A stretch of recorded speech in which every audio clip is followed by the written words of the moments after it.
Hello out there and welcome to Public Conscience. You are on to the anti-corruption program produced by the Progressive Impact Organization for Community Development, PRIMORG.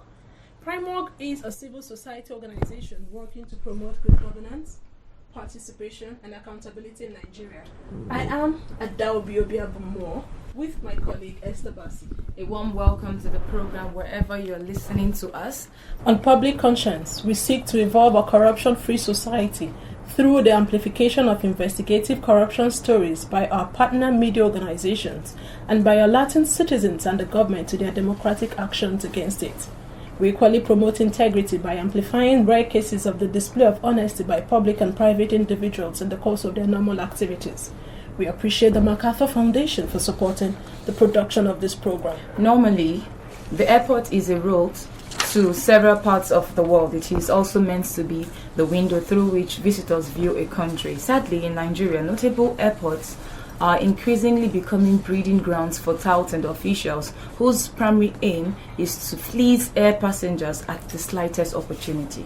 An exclusive investigative report published last week by Daily Trust newspaper indicted officers of the Nigeria Immigration Service, NIS, and other agencies of the government of their involvement in the gale of extortion of air travelers. The Federal Air Authority of Nigeria, FAN, is a service organization statutorily charged with managing all commercial airports in Nigeria and providing service to both passengers and cargo airline.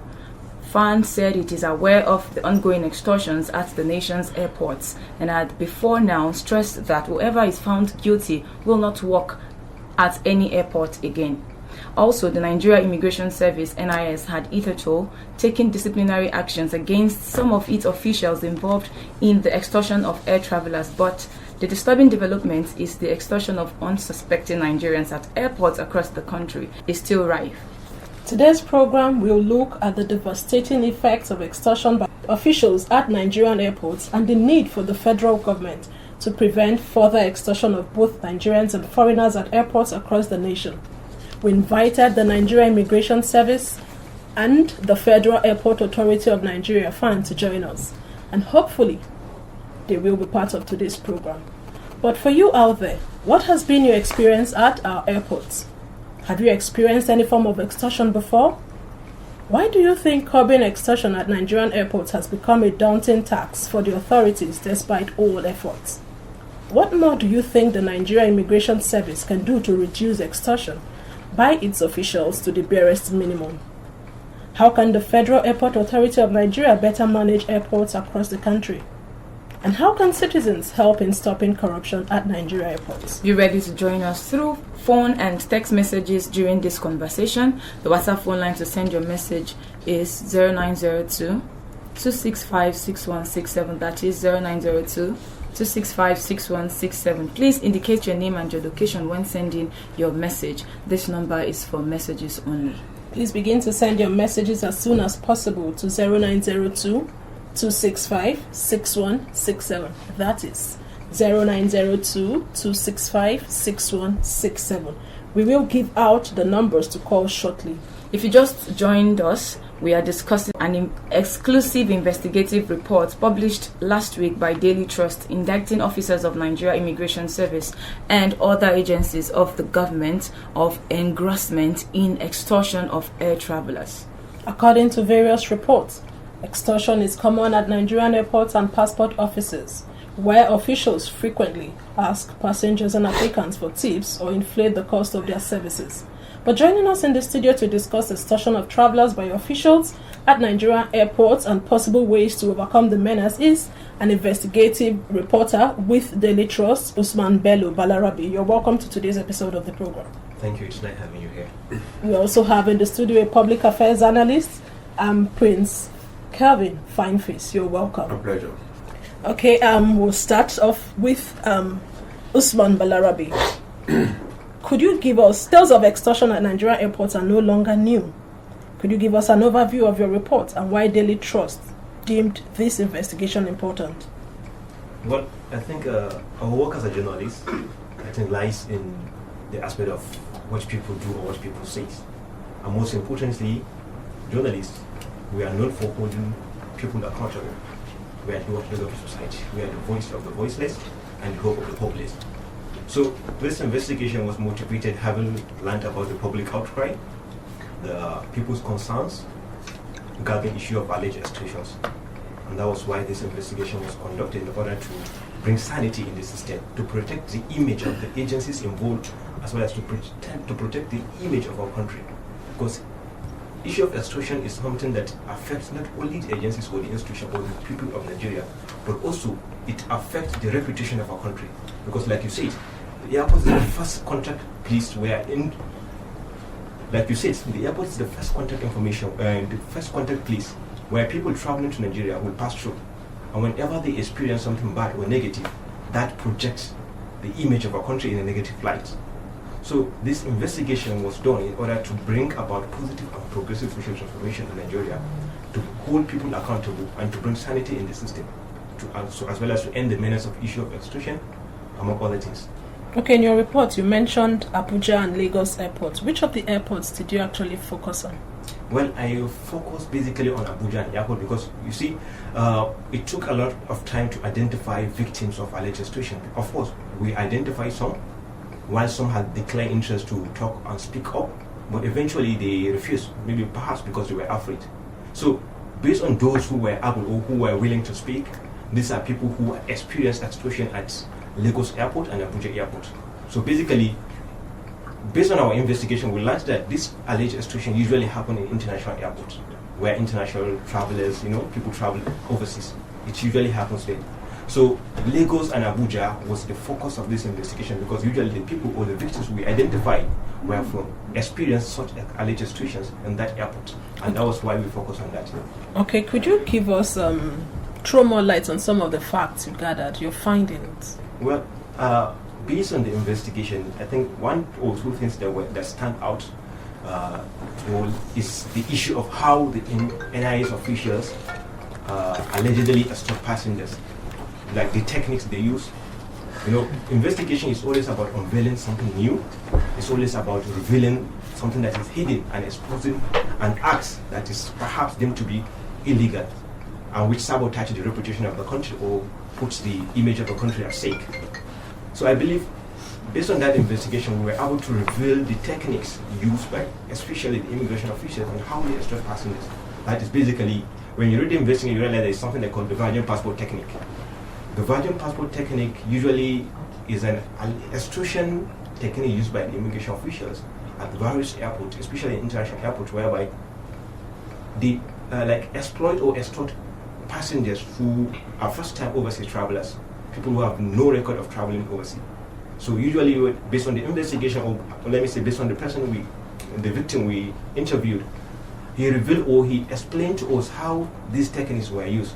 Like perhaps maybe while traveling, even regardless of whether you have a visa, regardless of whether you have a passport and everything, the immigration officials usually, they would like to, having known that you are the first-time traveler, so what they used to call like newbie or JJC, something like that. So they will extort you in such a way that they will frustrate you and they will force you into paying certain amount of money, because you will be afraid. Of course, this is the first time you're traveling, so that it will not sabotage your trip. So when you said frustrate you, how do they frustrate them? Is it that there's a particular service the person requested for, or what exactly? Or maybe the person got to the airport late, so at the point of clearance, maybe there was a delay and the person needed to clear himself and quickly get to the aircraft. Okay, so speaking about facts, since we are talking about facts and we're talking about this investigation, security agencies or security operators attached to any airport in Nigeria are usually attached either to scrutinize passports, clear passengers, cargo shipments, as well as clear or check visas and among other things. So most of these security agencies attached to this airport, or let me say based on this investigation, and the person we contacted who revealed to us how he was extorted, or let me say how she was extorted, revealed that what the immigration official used to do, or what they did to her, was they asked her to present what they call okay to board. Regardless of having her visa, regardless of having her passport, regardless of having everything, they asked her to present okay to board permit. And that okay to board permit, to her, it sounds something unfamiliar. And after all, that was the first time she was traveling overseas. So when she was told to present that, and having known that she is at the airport and she couldn't get anywhere to obtain that, somebody who has no experience, somebody who has never traveled. But is there a particular document okay to travel, permits to travel, okay to travel also? The only particular document is the visa. The visa and your passport. When you have a visa, you have a passport, it means you are okay to travel. So they came up with that idea because they know that the person is the first timer. Yeah, and it may surprise you to know that when she eventually, she was compelled to ask, okay, how can I do? She said, okay. Then she was forced to pay $100,000, $1,000 and $100. I mean, was she given the okay to okay permits? According to her, it was a sheet of paper that just carried okay to board. Okay to board. Wow, the person listening, I wouldn't know if you have traveled before. Were you given okay to board, or it is a technique, like my guest said, that some NIS officials or operatives, security operatives, and personnel at the airport use to extort vulnerable citizens. But in the studio, I have Prince Kelvin Fineface, who is a public affairs analyst. At some point, he was shaking his head. He kept on smiling. Let's get your perspective. How would you react to the report of extortion at Nigerian airports, and what does the development say about us as a country? Well, first, it's not new. I've been on ground for many years. If I've not traveled out of the country, at least I've done about 18 to 20 countries, and every now and then you get to find these experiences. Now, I've always said that Nigerian security agencies and most government agencies are places where you find professional beggars. I term them professional beggars because they use different means to get you. Either they genuflect or they greet you in an unusual manner. If those who wear uniform, they can give you, some kind of salute, all in a bid to get something out of you. Some are very brazen with that approach, while some use some very friendly approach. They get on and say, "Oh, is it your first time traveling?" Yes. Like I said, this okay to board thing is actually the newest of them all, because they always find something to get from you. Naivety is one window through which they make a lot of money from. If you're traveling to countries that require you to have a yellow fever certificate, right? If you don't have it, it's always provided for at the airport, somewhere. With or without the vaccine? Yes, it is always provided for. You find a way. Now, they've curtailed that to some extent because a lot of these certificates are rejected, especially in South Africa. They're not the original. So if you go the wrong one, they send you back. So because of that, some kind of changes. Now, the question we want to ask ourselves is this: why do we have the desire for officials of these agencies, wanting to go work at the airport? They lobby heavily for it. In some cases, they use different means to get access to be deployed to work at the airport or seaports. How did you get to that conclusion that they lobby to work at the airport? Because I've been in the system before. They lobby. I've served this country meritoriously, so I can tell you for free that they lobby heavily to be posted to work at the airports. But what does this development say about us as a country? Well, I think first we need to look at our recruitment process. We have a serious dearth in our recruitment process. The way that manner we recruit, people into different agencies of government is really, really faulty. Let me start with the president of the country. You have a constitution that permits you to get the president of the country with school cert, for instance, minimum, just show proof that you went to secondary school. Then for you to become a police officer or an ASP in immigration or any other thing, you need to become a first degree holder. Now, that process, just recently there's an ongoing recruitment process with one of the agencies, Ministry of Interior. It's difficult to have access to it because for so many times, so many people have tried, not really working. I was approached when I was looking for a way to help someone to get into that place, to get the website. I was told to bring some money. If I tell you how much it is, you won't believe it. 1.2, 1.5 million for first degree and 800 for school cert holder. We know that job racketeering is prevalent, and good enough, ICPC has been out there trying to investigate and also prosecute some of those who have been caught wanting. They only prosecute the scapegoats. There are always people. See, this thing is actually a shame. It's a cartel. It's always a cartel because those who collect money from you are not those who truly give the approvals of those things. It's a cartel. So you see the rate goes so high because by the time you collect the money from you 1.5, he pockets 500 and submits one So are we also saying that at the airport the extortion is also a cartel? To some degree, you have that. If you do it properly, of course, for those who are posted to these places, they give returns, like you find also in the police. Have you ever been accosted by the police and they ask you for a document? Everything is okay. They come up with one excuse and say, how come you have 4 people in the car? That is overload and all of those things. Now, it's the recruitment process. I think our biggest problem is that place, and our reward system is very poor. When we have a good reward system put in place, or what I call the referee principle, the yellow card and the red card principle, and people are fired, after the first warning, then of course your second yellow card is your sack. People will actually, sit up. Then if you give the right remuneration, the right welfare system, people will always do everything possible to do right. We travel abroad. Why is it difficult for us to see similar kind of attitude for those airport officials that abroad? Even if you have all of the funds, they follow protocol and ensure that you follow through the required procedure for you to enter the country. Of course, there are cases where you can actually beat some of those security, architectures in those places, but very minimally you find that happening. Because in the first place they don't give room for such. They get to ask you this question.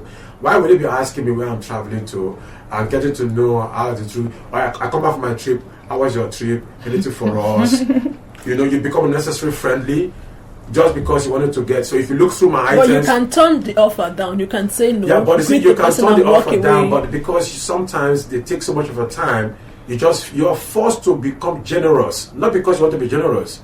The way and manner you are greeted, the way and manner you are being spoken to, and perhaps you're excited. Makes you, because you're coming back, and so maybe you have a few gifts for 1 or 2 persons. Then suddenly they see an item, they say, "Where's the duty for this item?" And you're like, "This is personal." You say, "No, this is not personal use." So something that's supposed to be for personal use end up becoming you asking you to pay for it. Where you don't want to part away with money, they take you through the official channel to go spend much more than necessary because you're actually a novice. So I bought an iPhone. I have 3 iPhones in my luggage. You're asking me to pay duty for it, and I said they are personal use. All you needed to be sure: am I selling these things? To me, there are only 3 and different types. You don't look at me if I have a family to reach out to. I should pay duty for it. And if I don't want to pay duty, I say, okay, you guys take this.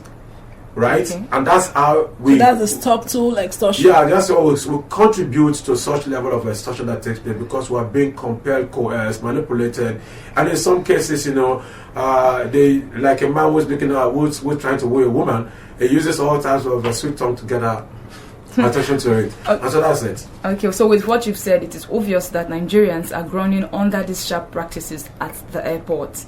Why is it that the Nigerian Immigration Service is finding it difficult to stop its men from extorting air travelers? It's not like they find it difficult to stop its men. We need to appreciate the fact that the head of those agencies will not be at the airports to do these things. I know there are mechanisms put in place to checkmate some of these things, but because the system is also corrupt, you find them always finding a way around it. And so don't be caught. It's probably the internal language that you can find. Now, with this report going out now, you will see what will happen, some changes that will take place. They will put in their provost on ground, either on Mufti to check their staff to know those who are going to get into that kind of involvement and get 1 or 2 scapegoats, teach them a lesson, then send a message. It will die down a bit. And it will go. I'll give you an instance. A few years back, while in the system, I did an investigation on illegal aliens in the country. You'll be shocked to know that there are illegal aliens who live in this country that have exceeded their stay in this country and comfortably so doing business. They came in here as tourists, on tourist visas and are working, having businesses running in this place. There are businesses in this country that don't pay tax. You go to those places, most of these foreign businesses, all you do is that you pay cash. Did you blow the whistle? Of course I did. Of course, it was an official report that I made. I made an official report. It was followed through. Immigration came up to say, oh, no, they picked up a few of them, and the government came up with a policy to allow for aliens to come regularize the document with a window that was created a period ago. Excuse me, if you can remember that, there was a time they gave this window about a month or 2, allowing them to come regularize the documentation and all of that. And it was part of that report that resulted to that. These things happen not only in immigration service. You find it in almost all the agencies of government, and the reason is not far-fetched. is simply the recruitment process and very poor remuneration that we have in place. Recruitment process and remuneration. But let's get to the people who we interviewed on the streets. Our team went out to get the perspective of Nigerians if they think extortion by government officials hampers business operations in Nigeria. Voices against corruption. Let the people speak. Hello and welcome to Primark's public feedback series on corruption, called Voices Against Corruption. And we ask, do you think excess taxation by government officials hampers business operations in Nigeria? Of course, excess of everything is bad. Taxation in itself is a good thing. It's one of the ways through which the government gets funds. But when it becomes too much, it's bad. So common sense alone should tell us that excess of it is bad. It's not actually excess taxation that is the problem. The issue is the environment. Tax is a culture. We have not appreciated even the government. Taxation is a culture. So it is the level of civilization and advancement of the society that determines taxation policy. We don't have electricity. We don't have any social net whatsoever. Then the policies are hostile. So you cannot think of taxation or even excess taxation. It depends on how you look at it as to whether we'll call it excess, because I believe that whenever any tax policy is implemented, it comes with specifics or issues that the tax is intended for. So when it's implemented and the roll-up begins, I think that the populace will now begin to look at what government had said before implementing and then whether or not they are getting it. And so if they were to get it, they were to see any correlation in the tax the government collects and the activities the taxes are being expended on, they will be better informed and then to take a decision as to whether the tax is in excess or it's okay. So I think if these taxes should be made, different categories of people should be put into consideration before putting on those taxes, because it may affect one person but not the other. Some people might not have a problem with it, while others will see it as a big deal. You know, before people start their businesses, they mostly make their budget and plans on how to go about it. So if the tax comes and it's something that is way beyond them, it may really affect the business. If the tax is too much, it will affect the income. And to make business grow, it won't. Because if you are making small profit and you are paying higher tax, there is no way the business will move forward. Instead of moving forward, it will be decreasing. Primark's public feedback on corruption in Nigeria is produced with support from MacArthur Foundation. Okay, welcome back. You just heard the voices of Nigerians on the street on how they lamented of the effect of extortion. Some said extortion is the order of the day, while another person said it affects businesses and personal life. What do you think, Usman Balarabe? Well, I think extortion affects virtually everything, It affects everything, The process, the individuals, the system. It affects almost everything in Nigeria. Because extortion is something that is negative. And when you have something negative, it keeps growing. And when it keeps growing, it brings about more negative issues.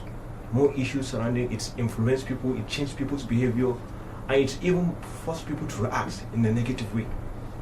Okay, before you published the report, did you get the perspective of the reaction or perspective of the Nigerian Immigration Service and other agencies of the government following your findings? Of course. What was their response? I reached out to them. Like the agencies involved, or based on the people I interviewed and the agencies that were fingered in this investigation. When I reached the NIS officials, the spokesman, he told me that of course the agency, they were aware of that and they are doing everything possible in their own capacity to bring an end to that. In fact, he even made reference to how they sack certain officials, NIS officials that were involved in alleged extortion in one of the airports. And I also obtained a document that contains a trial, ordinary trial room about almost 88 personnel that were involved in alleged misbehavior and involving extortion among other things that were currently being investigated. And this shows that perhaps, of course, this is an indication that they were aware of it. In fact, he even confirmed that they were aware of it and they are doing everything possible to bring an end to that. It's good to know that they are doing everything possible, according to you, to bring an end to And that. similarly, also the Federal Airport Authority, the fund, also were also aware of that, because I also reached out to them, and they confirmed the happening of such extortion, and they will even explain the commitment of the fund agency in order to bring an end. Of course, the issue of mass sacking, they made reference to the issue of mass sacking of, and also the withdrawal of on-duty, what did they call it, on-duty culture of the agencies involved in airports that were responsible for all this checking out, whatever. So they were also aware of it, and they were doing also their own best to bring an end to it. I recall that in 2022, the FAN barred 2 staff of immigration from the airports as a result of extortion.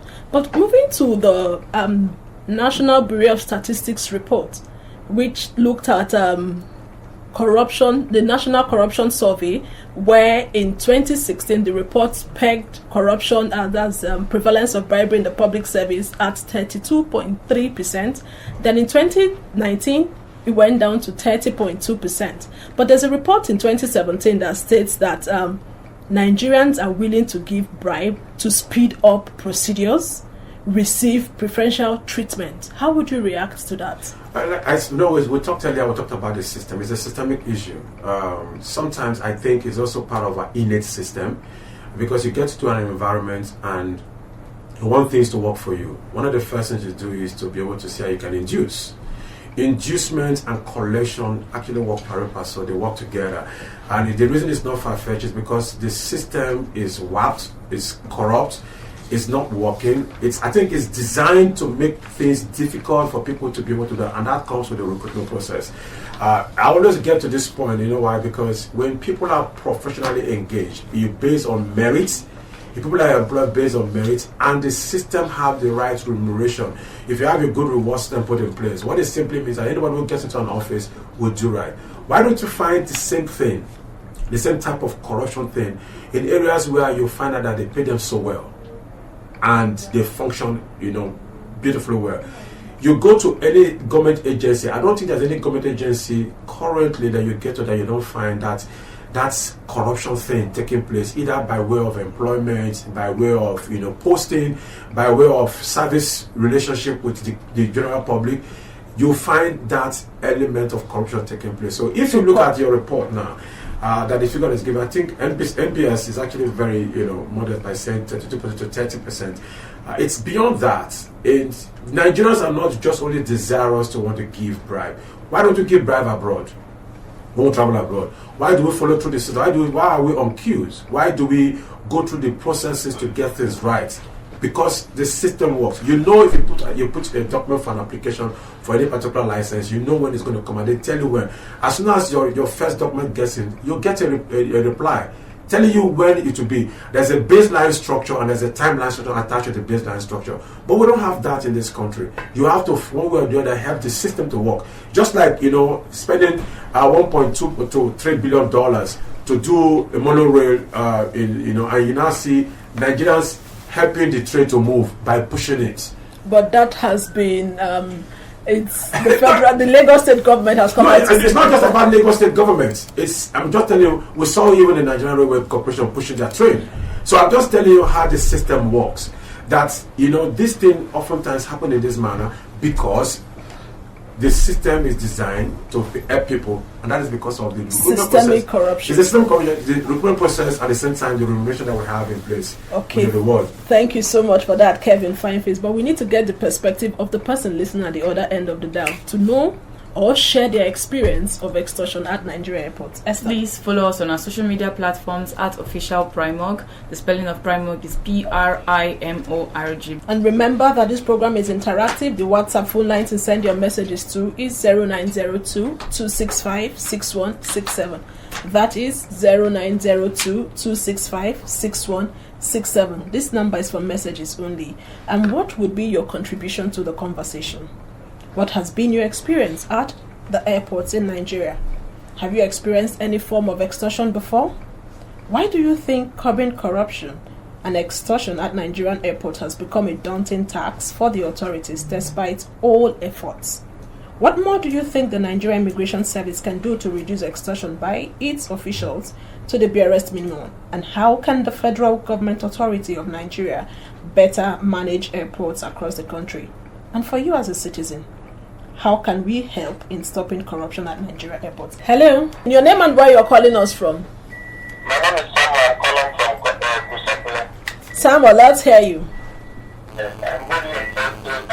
I have interest in the take the people for discussion at the right. As a transporter, I regularly go to airport, especially picking the passengers coming from abroad, the citizens and non-citizens coming from abroad. The extortion of the passengers is real. And they do it.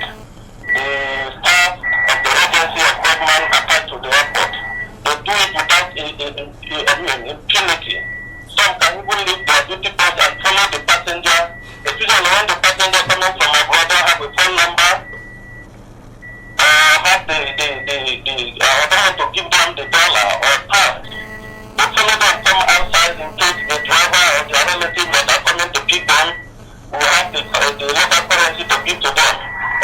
Change their account number so that when they get to town and change their dollar, they can send them something. They leave their duty post without, nobody check them. Just imagine you are following a particular passenger that is going out of the airport, where you actually through your duty post and you have the lever to go out to search the passenger. What happened to the next passenger that they are supposed to check at the duty post? All So right. they do that without anybody checking them.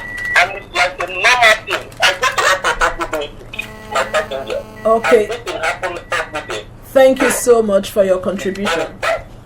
Thank you. Indeed, it is very bad.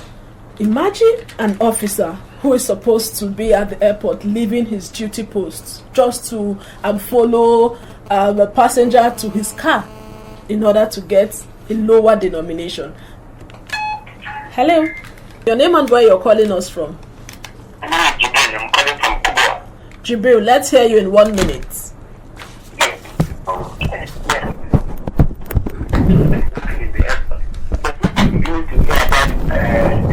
Immigration for this short period, they have improved 80%. So when they split out the very organizational institution that is involved with this thing, so that we know how to address them to change. Thanks, sir. Thank you so much. Indeed, it needs to be addressed. We cannot continue like this as a country. We need to check the excesses of government officials. Kevin. Yeah. From what the previous caller said Let about... me take this call, Okay. sorry. Hello. Good morning. Your name and where you're calling us from? Okay, Tochukwu. What has been your experience at the airport?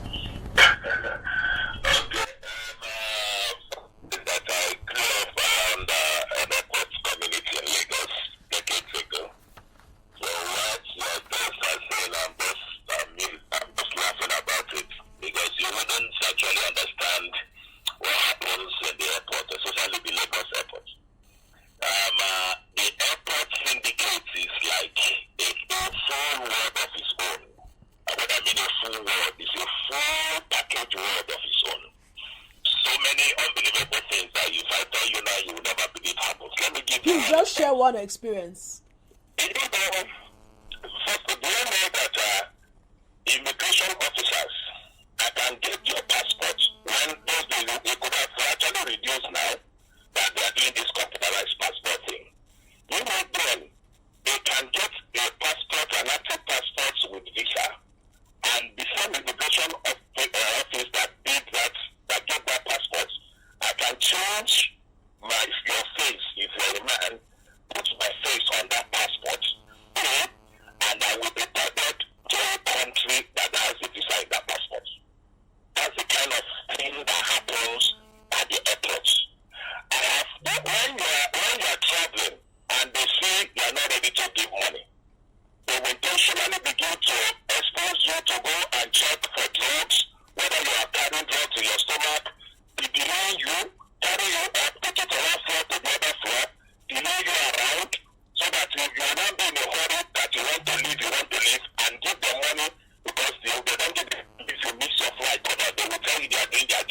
So, but if out of frustration you decide to give them some money, would you still undergo the checks? When they see that you are now, this is what I experienced with them every time I'm traveling. I'm 6'5" tall, I weigh 140. So whenever they see me, they will say, we're supposed to take you on to do the checks, until the last one I stood them up big time. And it became an issue, and the guy had to let me go. And do you know, you will fly back from another country into Nigeria.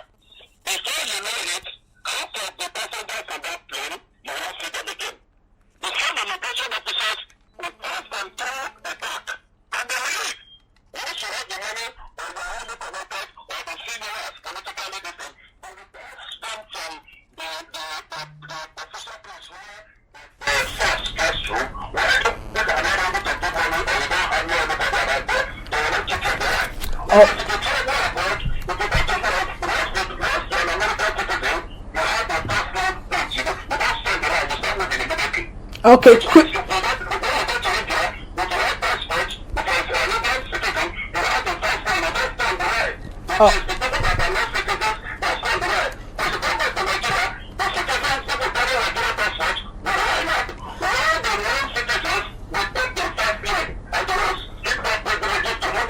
Okay.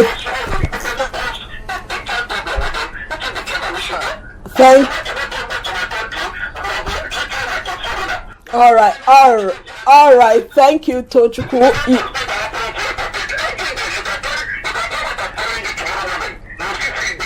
All right. Thank you so much. It's quite unfortunate from what you just said that as a citizen of the country, when you're in your country, you're treated as a foreigner. Kelvin Fineface, yes. You said you've traveled a lot. Yeah. Were you treated as a citizen when you came back to Nigeria, or were you treated as a foreigner? Two things. The first time, my earlier trips were mostly official, so not too many of those fanfares. Yeah, but you still have to be able to part with something, because sometimes like camaraderie spirit. But when I travel personally, you said being able to part with something. Did you part with something? Of course, you do. Willingly, or were you forced to do that? Like I said, through camaraderie spirit, you just do it like willingly. But when you are being made to become generous, you go back and then you start thinking, was I supposed to pay this money or something? Then you see this experience. What is said now, right? What this last caller said is actually one thing we need to look at. You travel abroad and you're made to go through the process as a foreigner. You come back to your own country, then you're meant to go through like a foreigner, because they need to extort you.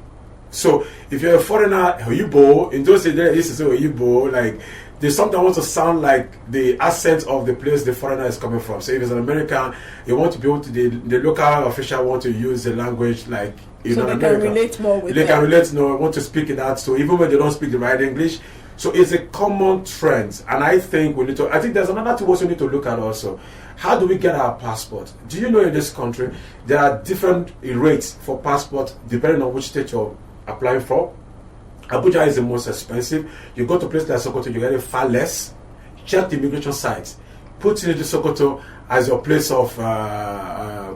of issue. You'll be shocked what you get. You go to Kano, you have a different rate. Why do we have such, lopsided multiplicity of rates in a country for a national passport? Why do we have that? Those are vehicles for corruption. Because see, if I need to be able to go through this process, then I need to be able to part with something so that I can get my passport. I recently was applying for my passport, and it was difficult to pay through the online platform. So which means I have to go, a friend of mine paid about 100 or something to get a passport for not 5 years, for what do you call it, 32 pages document. So why should it be so? Why should it be so? Lots of questions, but let's get to solutions. How do we get out of this quagmire? Okay, first I think is to look at our recruitment process. One of the first things I think we need to do as a country is to focus purely on merit-based recruitment processes. Get people who are truly, qualified for this position. How about for every employment that must take place, we do what I call the personality clarity profiling. Not everybody is designed to work in immigration. There are people who, by their personality default, will be good to work in immigration. If you go to UK, for instance, they don't just employ people and put them into places. They do personality clarity profiling.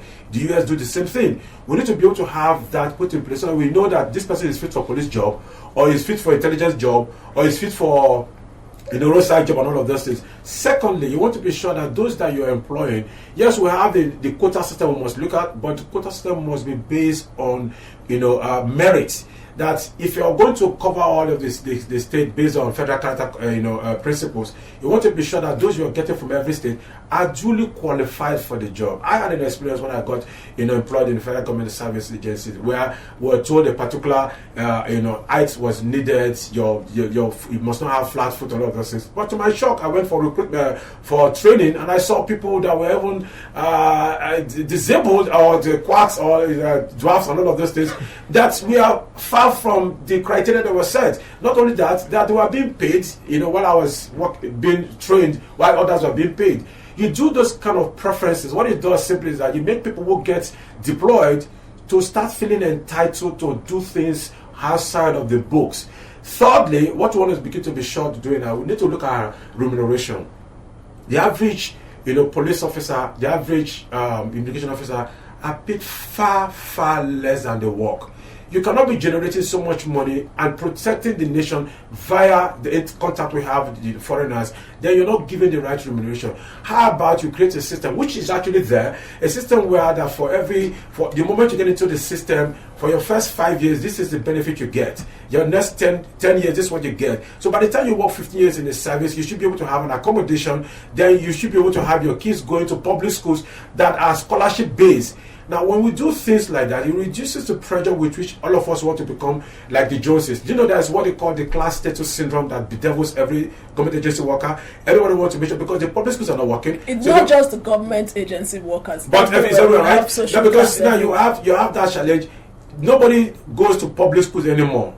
Everybody wants to go to private schools. So everyone wants to send their kids abroad, even if it's Benin Republic. Let it be that it's abroad because it's a class status syndrome. Okay, now let's get to the part of the citizens. What should citizens do, who, especially those who are willing to pay to give bribes? My dear, it's not really easy to function with your sanity when the entire system works against you.